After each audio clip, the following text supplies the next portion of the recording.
On the most anticipated day of my son's life, I became the laughingstock of the entire celebration. You know that kind of silence no one really knows how to disguise? That was exactly what took over the room after the slap, not one across the face, but one that struck deep in the soul. What should have been a toast to union turned into a shameless demand, "Give us your apartment," said aloud in front of everyone, as if I were some useless old woman clinging to a key that no longer belonged to me. And the worst part? They actually believed I would accept it in silence. That kind of humiliation doesn't happen out of nowhere. It comes disguised in little comments about your plain clothes, your modest car, your life without ambition. It comes from people who confuse kindness with weakness, and simplicity with poverty. The problem is that when greed speaks louder, respect disappears. And when your own family starts treating you as a burden, you are left with two choices: remain silent or fight back. I chose to fight back. Not with shouting, not with tears. I chose documents, proof, and truths I had swallowed for years. Because sometimes, the only way to survive manipulation is to sever ties with the very people who should have protected you. But before any rupture comes, you need courage to see what's been hidden all along. This story is about that courage. About the price of holding on to your dignity under pressure, under debts, under ingratitude. About how the secret behind a simple life can hide an invisible kind of wealth, and how a silent pact can be worth more than any will ever written. If you've ever felt used, pressured, or treated as if your very existence were an obstacle, then this story is yours too. And maybe, by the end of it, you'll find the strength to do what no one expected to turn the game around. The reception hall was decorated with all the best money could buy, one of those weddings that look like they've been pulled straight out of a magazine spread.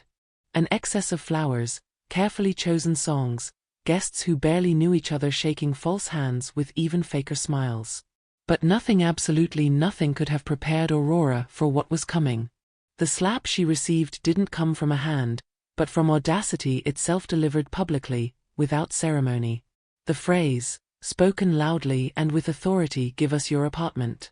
It wasn't even a request. It was a command. Spoken by the new daughter-in-law, with the air of someone doing her a favor. For a few seconds, time froze. Aurora felt as if the floor had disappeared beneath her feet. Conversations stopped, silverware rested on plates, even the waiter pouring champagne froze with the glass in midair. The silence, complicit silence, was crueler than any scream. Everyone had heard it, yet no one reacted. Not a word of reproach. Only curious stares, the kind of looks that wait for a reaction as if expecting a live performance. A social slap, invisible but every bit as humiliating as a scandal. And her son? Absolute silence. He didn't look his mother in the eyes, didn't correct his bride, didn't say a single word. He pretended not to hear. As if the insult had nothing to do with him. As if it were more convenient to preserve the peace than defend his own mother's dignity. Aurora, who had carried him in her arms and sustained him with her sweat, was now seen as an obstacle, a piece to be moved on the board of a new life that no longer included her.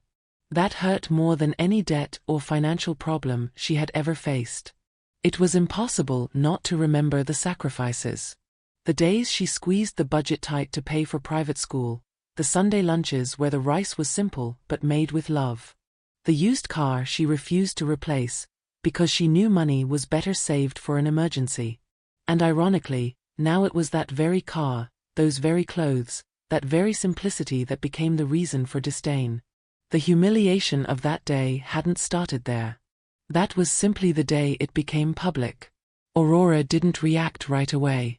Life had taught her that certain battles require strategy, not impulse. She swallowed hard, looked her daughter-in-law in the eyes, and responded with the faintest smile. Not out of weakness, but out of control. A kind of courage only those who have been deeply wounded can develop. But inside, a decision was already forming. The woman they all thought fragile was, in truth, a silent fortress, and at that very moment, it began to move. Later, alone in the hall's bathroom, Aurora faced the mirror. She didn't cry. She simply looked at herself as if trying to remember who she really was. Not the image reflected back at her, with heavy makeup and a forced smile. She was the woman who had survived the loss of her husband, who had raised a household on her own, who never needed luxury to be happy. But there, between the white tiles and the muffled sounds of the party outside, she understood they had tried to erase her story. And the most dangerous part? They were almost succeeding. When she returned to the table, every glance felt like a judgment. Some with pity, others with disdain. Social etiquette kept people from saying anything outright, but the whispers had already begun between one toast and the next. She stayed quiet because she knows she has nowhere else to go. With those clothes, she must be struggling. The apartment would be better used by the young couple. Defamation dressed up as polite conversation. Aurora felt the sting of exposure. And she knew from that moment on, nothing would ever be the same again. That night marked the beginning of the break, not only with her son, but with everything she once thought unshakable. She realized she had raised a man who no longer recognized her, and that she had accepted emotional crumbs for far too long in the name of family peace. But the truth is, by allowing those small humiliations, she had helped build that moment. It was time to stop. Their wedding would be the turning point for the greatest upheaval of her life. And the world was not ready for what was coming next. On the most anticipated day of my son's life, I became the joke of the party. You know that kind of silence no one quite knows how to disguise? That was exactly what spread across the hall after the slap, not one across the face, but across the soul. What should have been a toast to union turned into a shameless demand, "Give us your apartment." Said just like that, in front of everyone, as if I were some useless old woman clutching a key that no longer belonged to me. And the worst part? They actually believed I would accept it quietly. This kind of humiliation doesn't appear out of thin air. It sneaks in disguised as comments about your plain clothes, your modest car, your life without ambition. It comes from people who confuse kindness with weakness and simplicity with poverty. The truth is, when greed speaks louder, respect disappears. And when your family begins to treat you like a burden, you're forced to choose stay silent or fight back. I chose to fight back. But not with shouting or tears. I chose documents, proof, and truths I had swallowed for years. Because sometimes, the only way to survive manipulation is to cut ties with the very people who should have protected you. Yet before any break, it takes courage to recognize what's been hiding in plain sight. This story is about courage. About the cost of protecting your dignity in the face of pressure, debt, and ingratitude. About how the secret of a simple life can hide invisible wealth, and how a pact made in silence can be worth more than any will ever written. If you've ever felt used, pressured, or treated as if your existence itself were an inconvenience, then this story is yours too. And maybe, by the time it ends, you'll find the strength to do what no one expected: turn the game around. The hall was decorated with everything money could buy, one of those weddings that looked like they belonged in glossy magazines. Flowers in excess, songs chosen with care, guests who barely knew one another shaking hands with rehearsed smiles. But nothing, absolutely nothing, could have prepared Aurora for what came next. The slap she received wasn't from a hand, but from audacity itself, delivered in public, without hesitation. The phrase, spoken loud, in a tone of demand, "Give us your apartment." It wasn't even a request. It was an order. Spoken by the new daughter-in-law, with the arrogance of someone doing her a favor. For a few seconds, time froze. Aurora felt the ground vanish beneath her feet. Conversation stopped, silverware dropped onto plates, even the waiter pouring champagne froze with his glass in midair. The silence, complicit, heavy, was crueler than any scream. Everyone heard, yet no one reacted. Not a single word of disapproval. Just curious stares, the kind that linger as if waiting for a live performance. A social slap, invisible but every bit as humiliating as a public scandal. And her son? He stayed utterly silent. He didn't meet his mother's eyes, didn't correct his bride, didn't say a word. He pretended not to hear. As if the insult had nothing to do with him. As if keeping the peace were more convenient than defending his own mother's dignity. Aurora, who had carried him in her arms and sustained him with her sweat, was now seen as an obstacle, a piece to be moved aside in the new life they were building, a life that no longer included her. That pain cut deeper than any debt or hardship she had ever faced. It was impossible not to remember the sacrifices. The years she pinched pennies to pay for private school, the Sunday lunches where the rice was simple but cooked with love. The old car she refused to replace, knowing the money was better saved for emergencies. And now, ironically, it was that very car, those very clothes, that simplicity itself, that became the reason for scorn. The humiliation hadn't started that day, it only became public then. Aurora didn't respond immediately. Time had taught her that some battles require strategy, not impulse. She swallowed hard, looked her daughter-in-law in the eyes, and gave a faint smile. Not out of weakness, but out of control. The kind of courage only those deeply wounded can carry.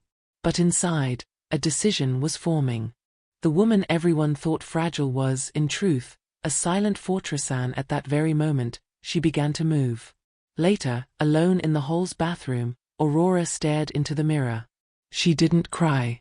She simply looked at herself as if trying to remember who she truly was. Not the reflection with forced makeup and a fake smile. She was the woman who had survived the loss of her husband, who had built a home alone, who had never needed luxury to feel joy. But there, between the white tiles and the muffled sounds of the party outside, she realized they had tried to erase her story. And the most dangerous part? They were almost succeeding. Back at the table, every glance felt like judgment. Some with pity, others with disdain. Social etiquette kept people from speaking aloud, but the gossip had already begun. She stayed quiet because she knows she has nowhere else to go. With those clothes, she must be struggling. That apartment would be better for the young couple. Smiles hiding poison. Aurora felt the weight of exposure. And she knew from that night on, nothing would ever be the same. That night was the beginning of the rupture. Not only with her son, but with everything she once believed was solid.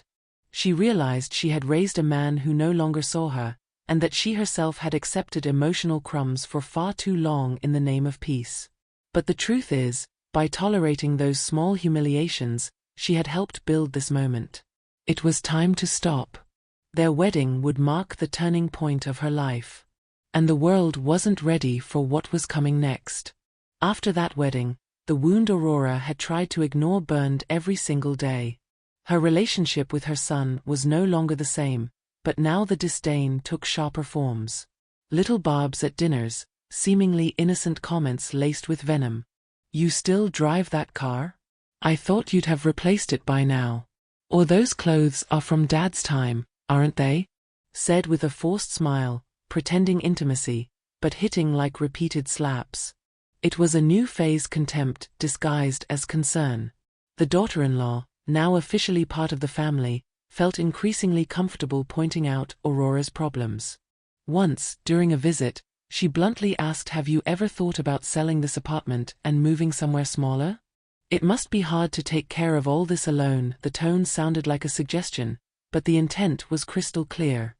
That simple life, once a source of pride, was now twisted into an excuse to justify what they truly wanted, to take what wasn't theirs, under the pretense of worrying about her well-being.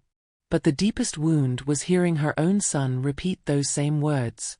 As if he had forgotten who helped him take his first steps. Aurora began to notice the pattern. Everything she did was questioned. If she preferred to save, it was because she lacked ambition. If she kept up the house alone, it was because she was isolating herself. Independence became inconvenient. Freedom became a reason for forced concern. It was a dance between ingratitude and manipulation, as if living with less were not a choice, but a weakness to be corrected. They tried to sell the idea that they cared. But eyes don't lie. What burned there wasn't concern, it was greed. That simplicity Aurora cultivated with care was now seen as a sign of fragility. Each visit came with new comments. "You should update your wardrobe. That old car could leave you stranded. We could help you remodel the apartment, you know." But behind every offer of false generosity was the same goal: to take, to control, to diminish. Invisible wounds, inflicted again and again. And it wasn't just the words. Actions changed too. The daughter-in-law no longer rose to help her, no longer greeted her warmly. Everything was mechanical, obligatory. Her son, increasingly distant, treated visits as a burden. Aurora noticed the looks they exchanged, as if she were a problem to be solved. The old excuse "we're only trying to help" now carried a coldness she had never felt before. And that cut deeper than any words. She began to sense she was being watched, measured, analyzed. As if every gesture were part of an unspoken report: how much she spent, how she walked, whether she forgot things, whether she was declining. The tone of conversations shifted. "Don't you think it's time to rest? We're worried about your ability to make certain decisions." Those phrases surfaced more often. What started as contempt for her clothes and her car escalated into something darker, a veiled threat to her autonomy. In silence, Aurora wondered where she had gone wrong. Was it in the way she raised her son? Was it because she always put others first? Each memory brought a mix of anger and sorrow. She had spent her whole life giving, believing that was love. But now she understood love without boundaries turns into permission for abuse. Those early wounds were, in truth, the beginning of a silent war. A war she wasn't sure she was ready to fight. But truth has a strange way of forcing itself through. Once you realize you are being diminished, you can't unsee it. It's like removing a blindfold of everything that once felt normal begins to scream at you. And that was when Aurora felt a spark ignite inside. Small, timid, but enough to begin changing everything. Because even though life had given her countless reasons to lower her head, she was starting to realize she didn't have to anymore. Resistance was being born, a resistance that would alter the course of her story. The pain of rejection still throbbed, but Aurora began to revisit her choices. None of them were by accident. The life she lived, modest, simple, outdated in the eyes of the young, was the result of a pact. A silent, powerful pact made with her husband before he passed. They had decided not to chase status. Wealth, yes, but the invisible kind: peace, freedom, nights of undisturbed sleep. They chose discreet clothes, a reliable car, a routine that fit their souls. And now, that choice was being twisted into a weapon against her. But she knew the truth. Aurora was never careless. She was strategic. She knew the value of living below her means. When her husband died, he left her not only grief but a well-structured financial life, the fruit of years of sacrifice and intelligence. A paid-off apartment, organized accounts, secure retirement.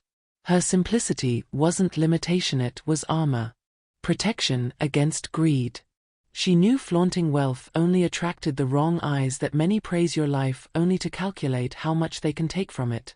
That's why she kept everything discreet. That's why she didn't change after widowhood. While the world spun around appearances and excess, she chose peace. She had learned to mend clothes with grace, to cook with few ingredients and great flavor, to value books more than brands. She had the courage to say no. And now she saw that was what disturbed them. People used to controlling others feel threatened by those who won't bow. That's what irritated her daughter-in-law. Aurora wasn't fragile, she was firm. And by refusing their help with a serene smile, she shattered their hidden plans. But it wasn't only about values. It was protection. She knew that by keeping life simple, she kept opportunists away. The pact she had made with her husband was clear: protect what they built. Simplicity was the perfect armor. They used to say better an honest life than a dishonest luxury. They saw the world turning into a stage where everyone wanted to appear, but few wanted to be. Aurora had chosen to be. And now, every choice looked like an act of resistance and a threat to those who lived behind masks. What others called lack of ambition was, in truth, a freedom hard-earned. No debts. No dependence. The ability to sleep peacefully without fearing collection calls. Aurora understood the weight of every penny. She preferred a simple dinner at home over paying for a meal meant only to flaunt status. Her pleasure was planting herbs, tending to her balcony plants, picking books at the fair. That was her wealth. But how could she explain this to people who confuse value with price? The more her family tried to push her toward a modern life, the more resolute she became. She realized the world wasn't ready to respect different choices. It was always pressure, always comparison. So-and-so your age travels to Europe. So-and-so already sold everything and lives in a condo with a pool. None of it tempted her. And the more they insisted, the clearer it became what they truly wanted was for her to give in. To hand everything over in the name of false modernity. But she knew the one who gives in once loses control of their story forever. On the outside, it looked like stubbornness. But inside, it was clarity. Aurora saw far ahead. She knew giving away the apartment would open the door to more intrusions. Today the property, tomorrow the retirement, later even her health decisions. A domino effect. And she would not allow it. She had a plan. Still unfinished, still a sketch but a plan nonetheless. It began with one idea: to turn the game without losing her grace. To show that the woman they saw as simple was far more powerful than they could imagine. She remembered her husband saying, half playful and half serious, the secret isn't in looking strong but in being unshakable inside. And that's exactly what Aurora was. Unshakable. Tired, yes. Wounded, yes. But ready for whatever came. Choosing simplicity hadn't been a mistake. It had been a victory. One she would now use in her favor. Because when you have the courage to live your truth even in the smallest things, no one can buy you. And those who cannot buy you fear you. In the silence of her apartment, Aurora took a deep breath and looked around. Everything there told the story of a life built with intention. Every piece of furniture, every photograph, even the marks on the walls carried meaning. And in that moment, she understood she could no longer remain silent. The slap at the wedding hadn't just been humiliation, it had been a warning. A direct attempt to erase her identity.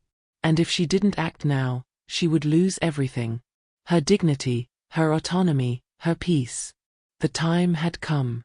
For the first time in years, she picked up the phone and made a call she had been avoiding. On the other end, her trusted advisor's deep, familiar voice answered. Aurora? What an honor to hear from you. She wasted no time. She asked for documents. Details of investments, banking records, old contracts, including the will drawn up with her late husband. I want everything. I need to remember who I am. Her voice changed, firm, almost cold. As if she had finally accepted that respect wouldn't come from others. It was time to demand it. But with intelligence. Without scandal, with proof. When she hung up the phone, a weight lifted from her shoulders. The decision had been made. Now it was a matter of preparing the ground. Aurora began sorting through old boxes, carefully kept papers, and found more than she expected. Letters from her husband with advice, receipts of payments that had supported her son without him ever knowing, silent investments made for the family's stability. And there, among documents and memories, she realized she held in her hands everything she needed to expose the truth. The difference now was that she was ready to use it. Every page she read brought back a memory and a certainty. She had done far more than she remembered. Not only had she sustained her own home, she had also supported her son's studies, his small crises, the moments he pretended to be on top but secretly came running to her for help. She had saved him countless times. And now, she was treated as a burden. That was the deepest wound in gratitude. But now that pain became fuel. Her reaction would come, but not in the way they expected. Not with tears. With strategy. Aurora didn't want to fight. She wanted justice. Not the courtroom kind, but the kind that lets your heart rest in peace. She wanted to prove that not everything could be bought, that every action had a consequence. She started making lists of everything she needed to organize. Insurance contracts, old joint accounts, rights over the apartment, forgotten investments. It was meticulous work, but necessary. If this was to be a silent war, she needed to prepare like a general. And so, While the world kept spinning outside, Aurora planned her response with the calm only the deeply scarred can maintain. As she organized the documents, she scribbled notes. Use this when they say they've supported me financially. Show this on the day of confrontation. This contract proves the apartment is mine by right. It was like assembling a puzzle with pieces that had always been there, now revealing a much bigger picture. A picture of resistance, of purpose. Her simple life wasn't just a lifestyle, it was part of a larger plan. And now she could prove it. With dates, numbers, signatures. With truths that could no longer be denied. But Aurora knew it wasn't enough to have proof. Timing mattered.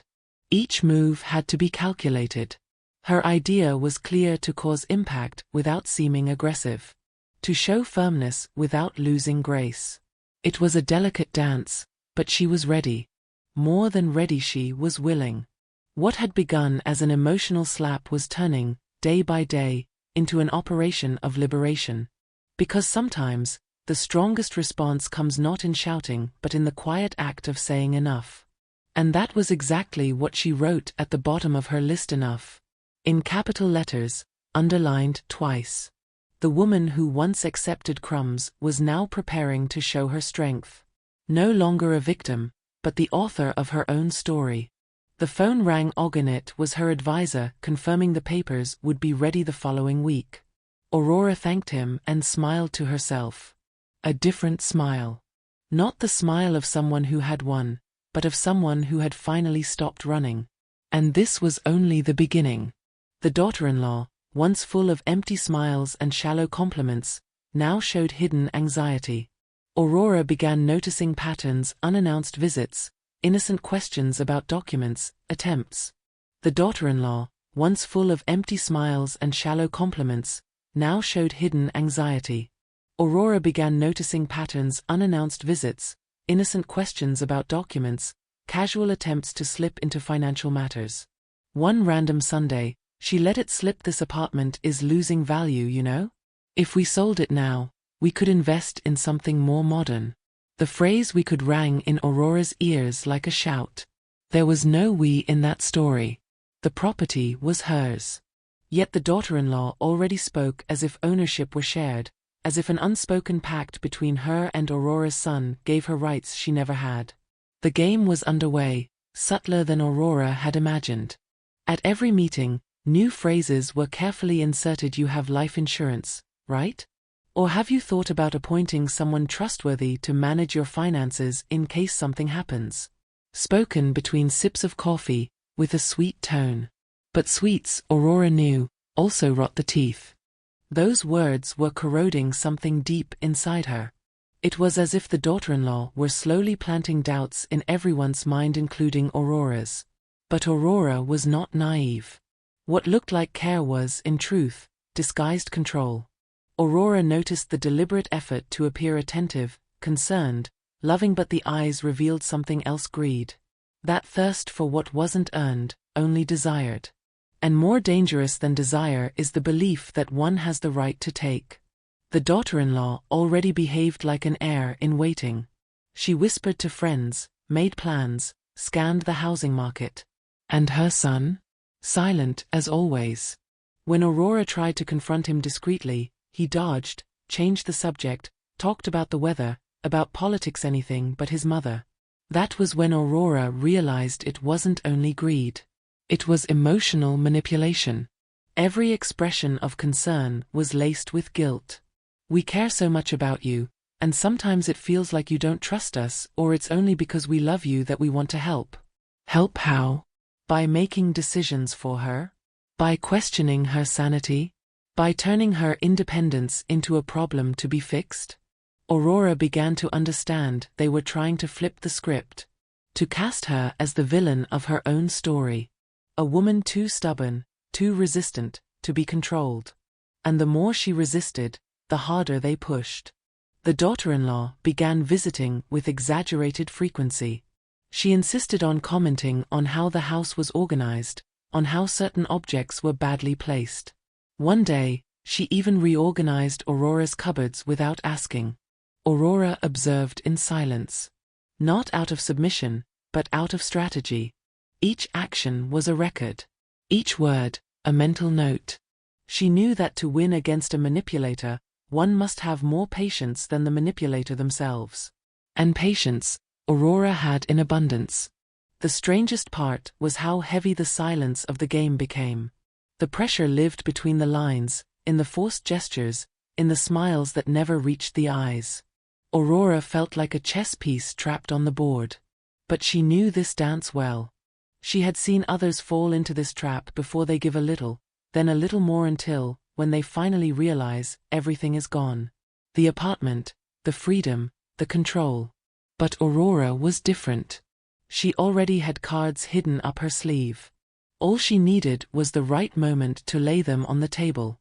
In the meantime, she did what few know how to do well. She observed. She didn't react to provocations, didn't fall into emotional traps. She listened quietly when her daughter-in-law hinted that she might be forgetting things. She accepted with a cold smile when they suggested maybe she was carrying too much weight for her age. But deep inside, she had already built both an emotional and legal dossier. Every word analyzed. Every gesture a clue. The game was clear, and those who thought she was just an elderly woman easy to bend would soon face a surprise. Because Aurora knew the real power isn't in shouting the loudest, but in knowing exactly what you're doing while the other side believes they're in control. And in this game, she was as silent as a well-kept secret. The very secret that, soon, would come to light. Not with drama, but with proof, with dates, with numbers delivered like a strike sharp enough to dismantle the entire facade of concern. Because what they didn't know or pretended not to know was that Aurora was already 3 steps ahead. And when her move came, it wouldn't be emotional. It would be surgical. The manipulations that once arrived wrapped in sugar now carried another layer pressure. The family began gathering more often, and Aurora started noticing a strange pattern. Every meeting turned into a concerned conversation about her future. But not her emotional future, not her true health. No.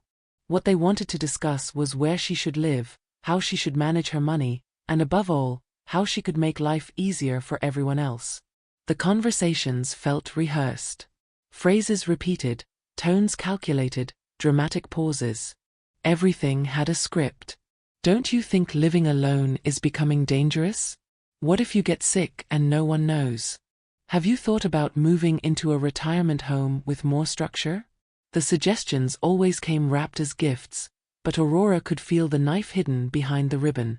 The plan was clear to pressure her until she herself asked to leave her own apartment. But she knew this game. She knew that behind every gentle word was the intention to control. And the gentler the voice, the more violent the intention hidden beneath.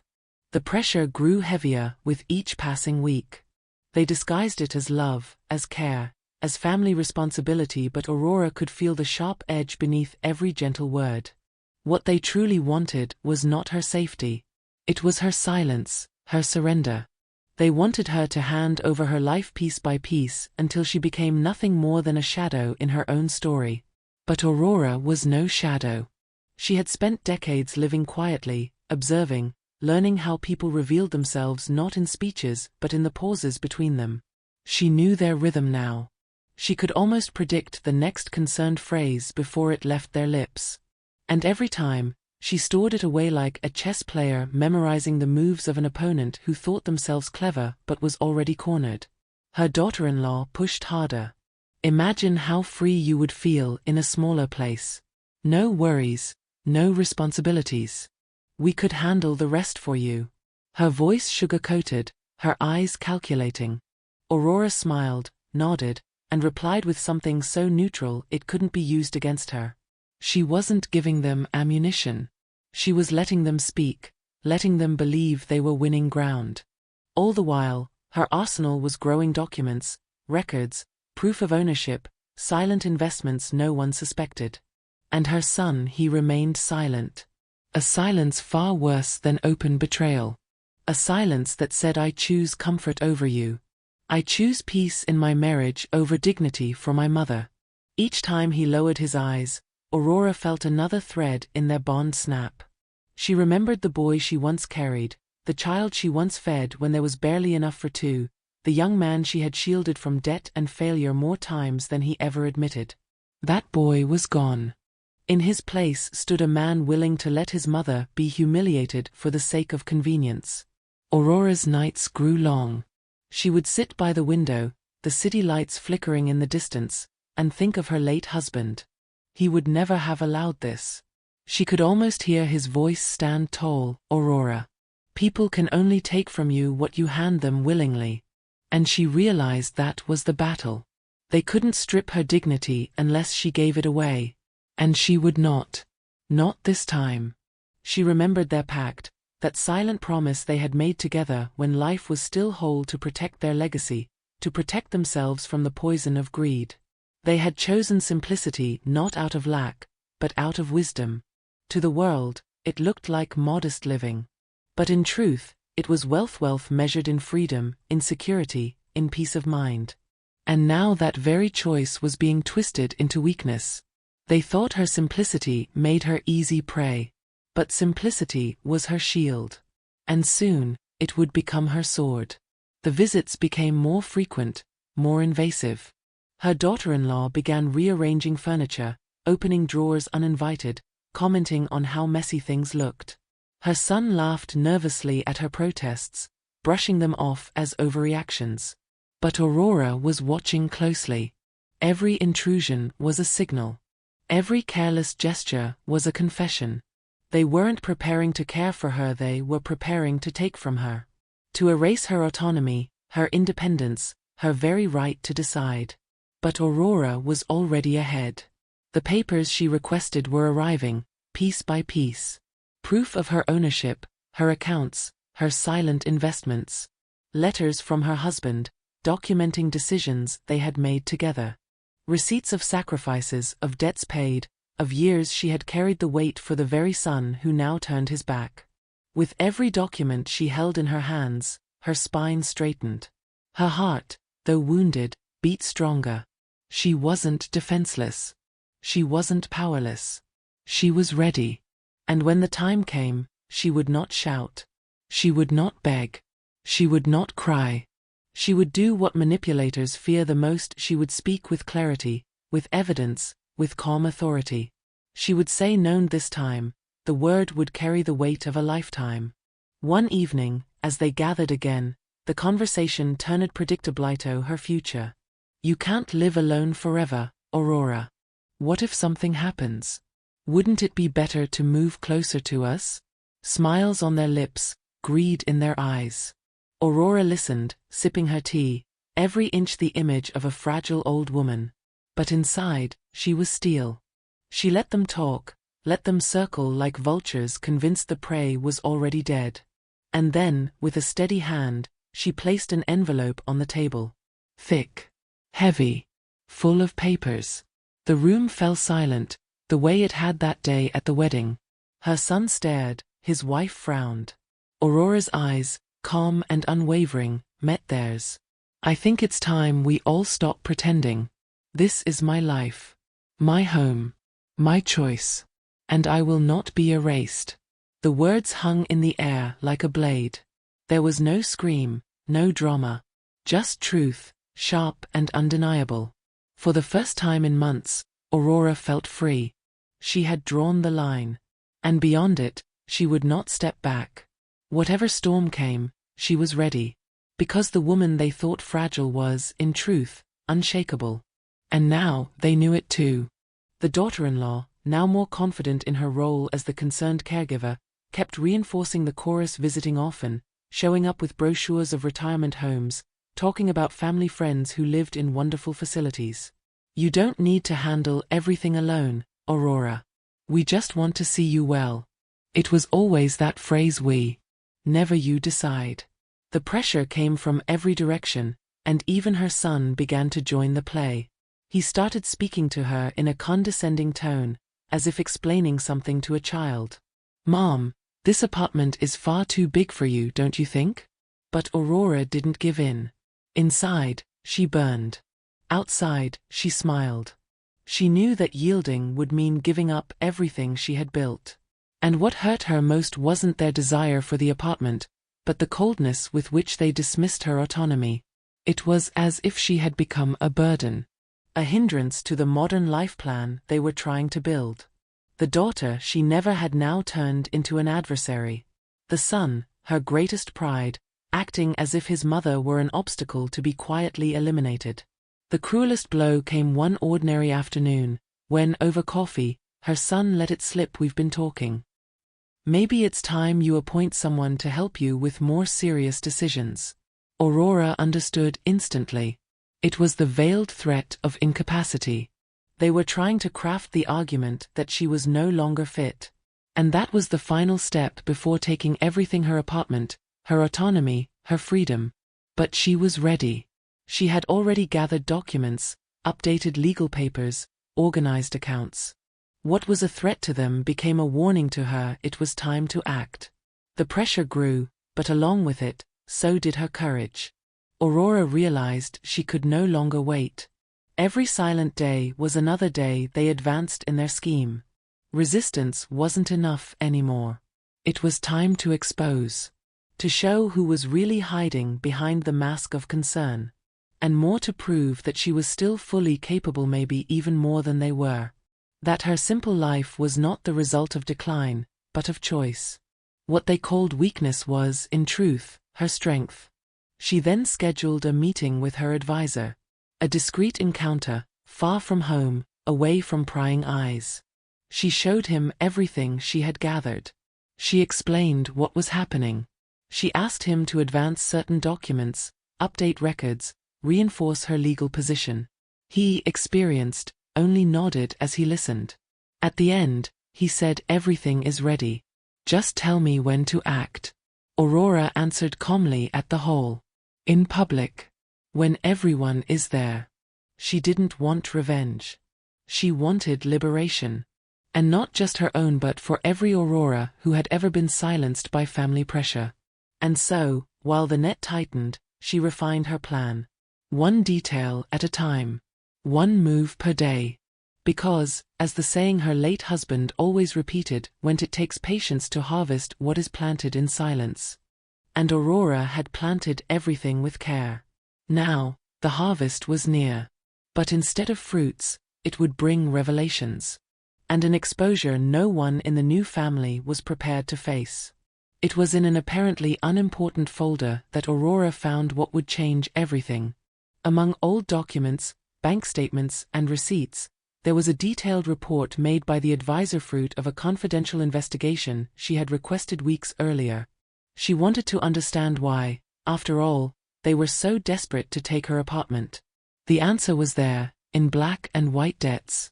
Many of them. Unexpected.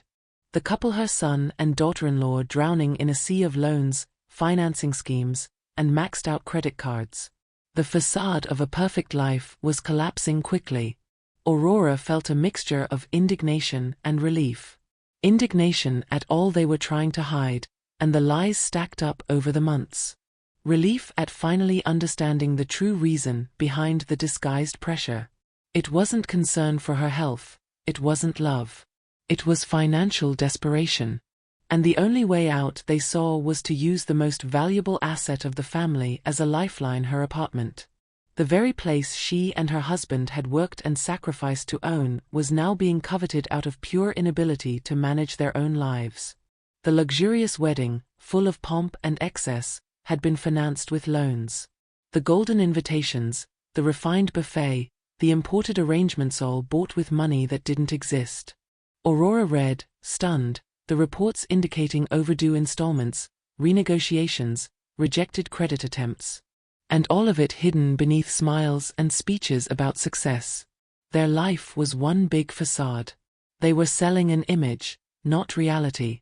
And the shame of admitting it led them to turn Aurora into the culprit if she were the obstacle preventing them from moving forward.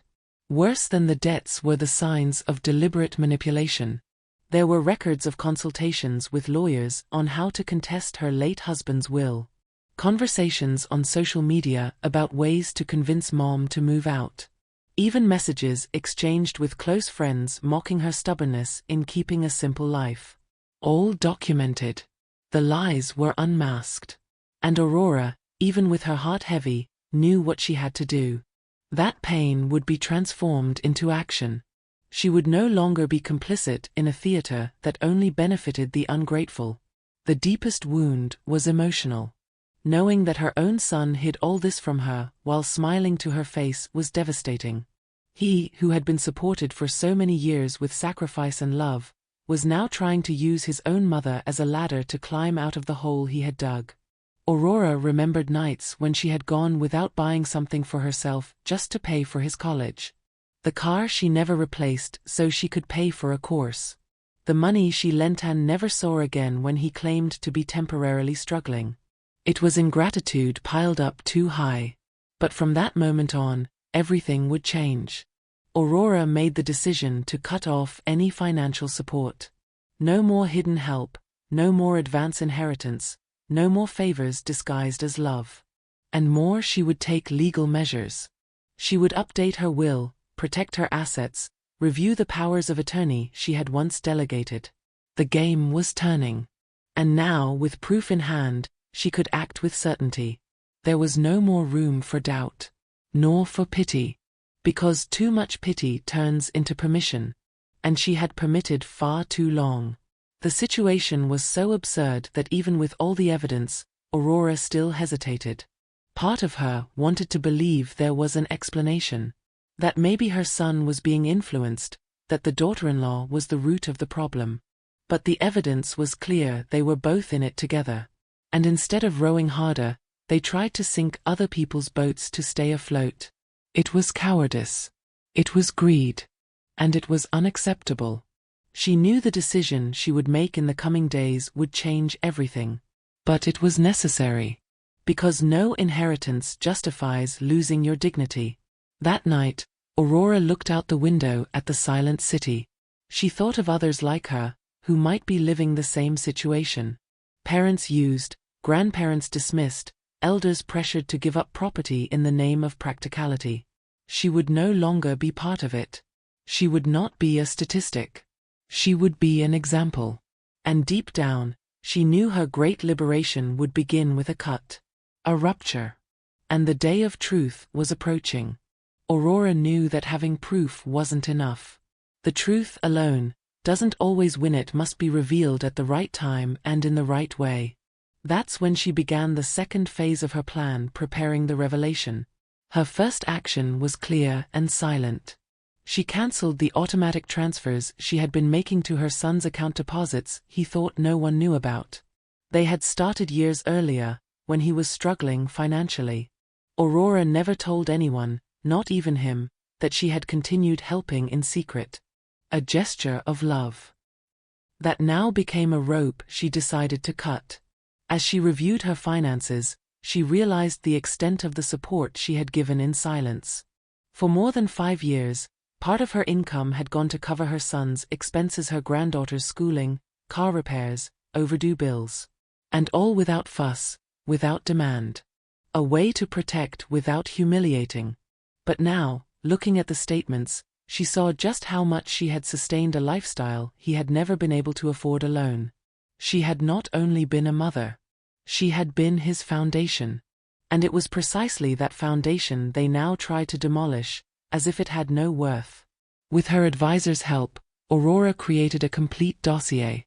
Proof of transfers, old declarations, conversation records, signed documents. She sorted everything into a folder with colorful covers and clear labels: financial help to son, personal investments, original will, legal updates. Nothing was left out. It was proof that she, even living simply, had always been in control. That her simplicity was not incapacity, but strategy. She was preparing the ground for what was coming: a public confrontation. But this time, the ones exposed would be them.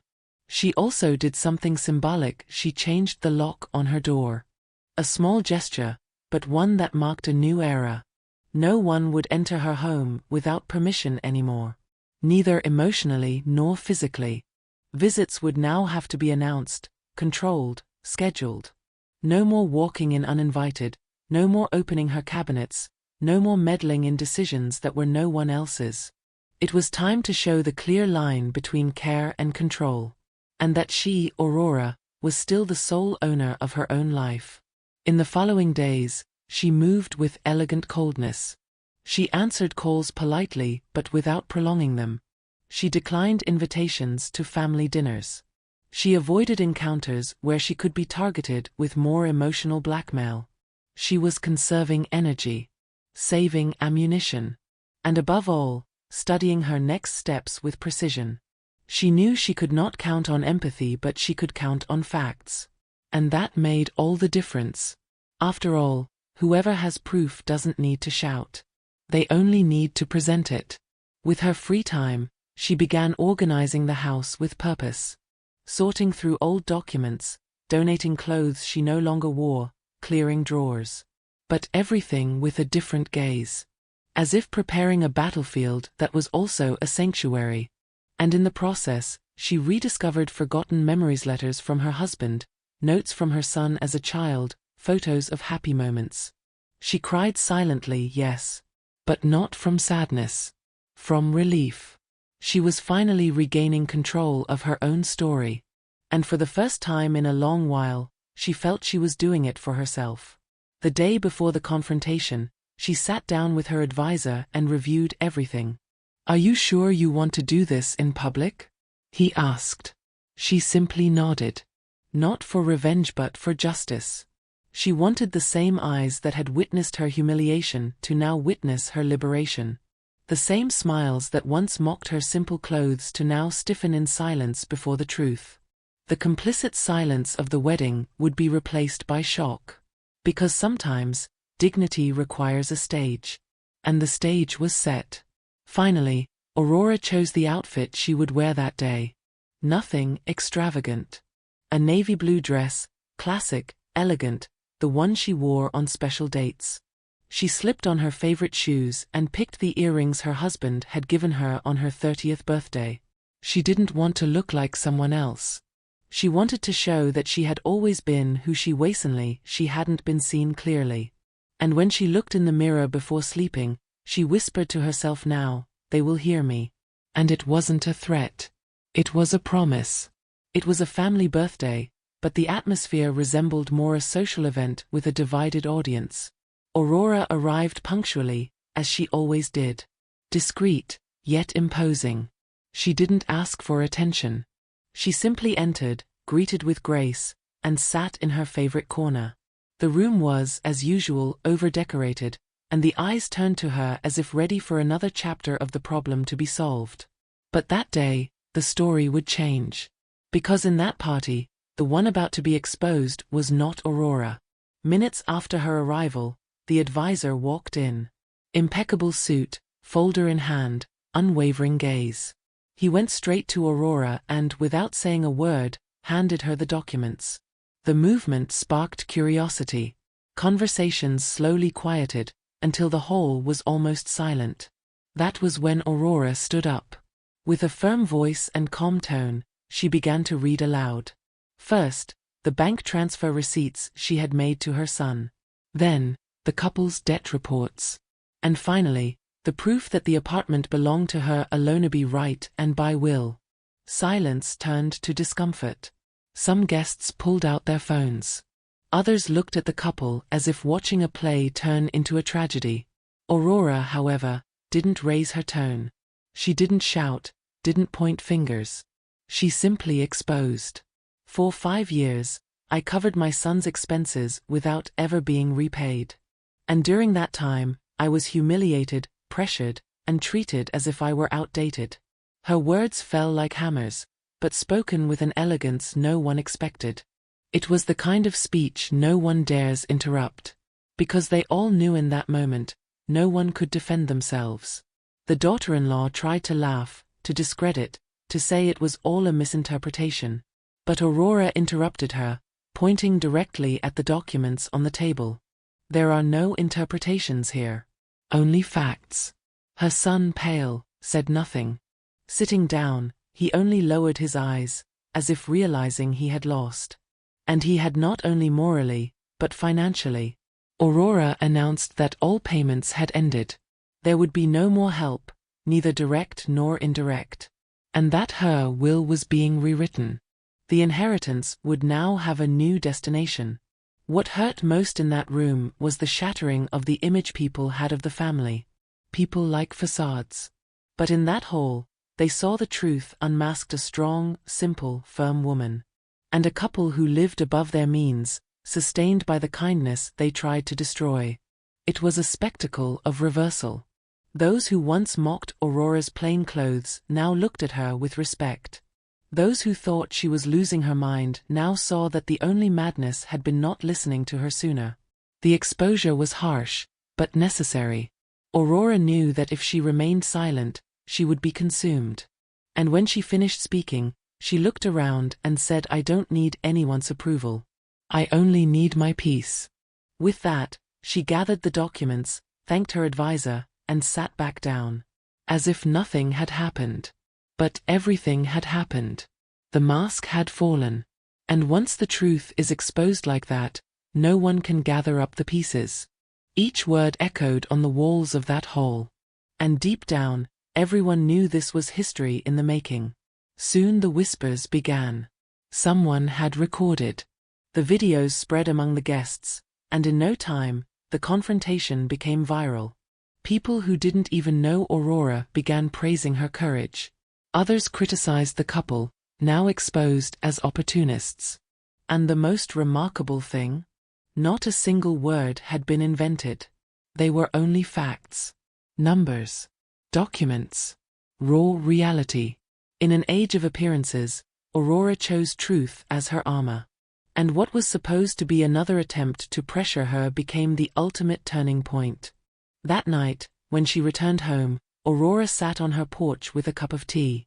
She looked up at the sky, smiled softly, and whispered, "Thank you for giving me courage." She didn't know if she was speaking to her late husband, to God, or to the inner strength that had finally awakened. She only knew that from that day forward, everything would change. Because after truth, there is no longer room for manipulation. And Aurora was no longer a victim. She was the protagonist. Aurora didn't wait anymore. She decided to rewrite her will, redirecting her inheritance to charitable institutions. Serious foundations that truly help the elderly, women in abusive situations, and struggling youth. What would have been consumed by greed now gained purpose. It was her way of breaking the cycle of manipulation and, at the same time, giving back to society what she had built with dignity. Her son, upon finding out, tried to argue.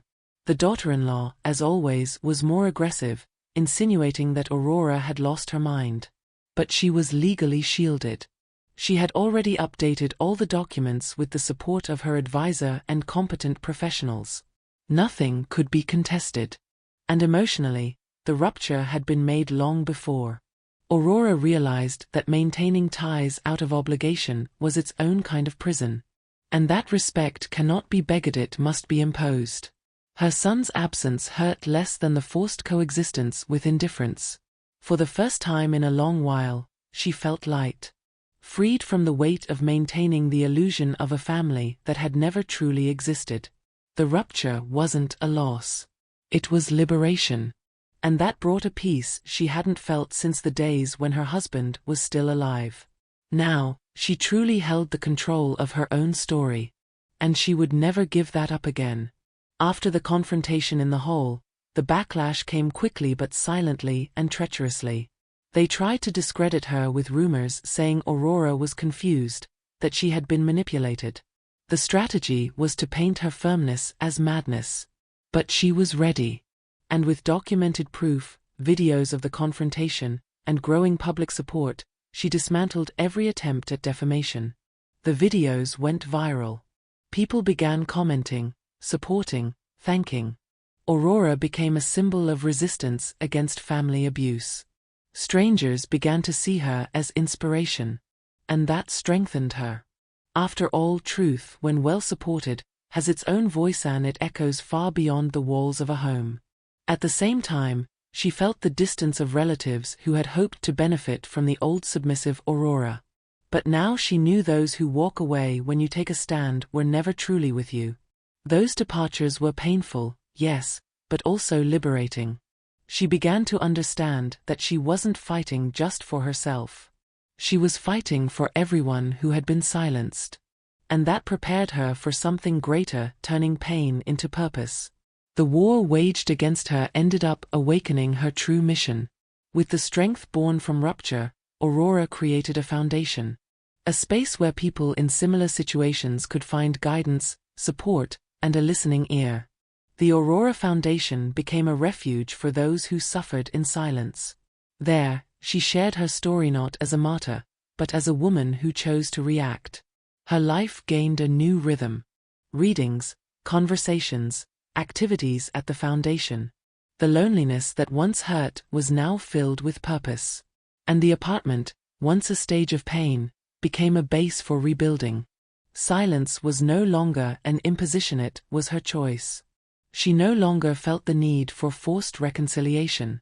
Her son and daughter-in-law belonged to the past, along with the weight of trying to please everyone.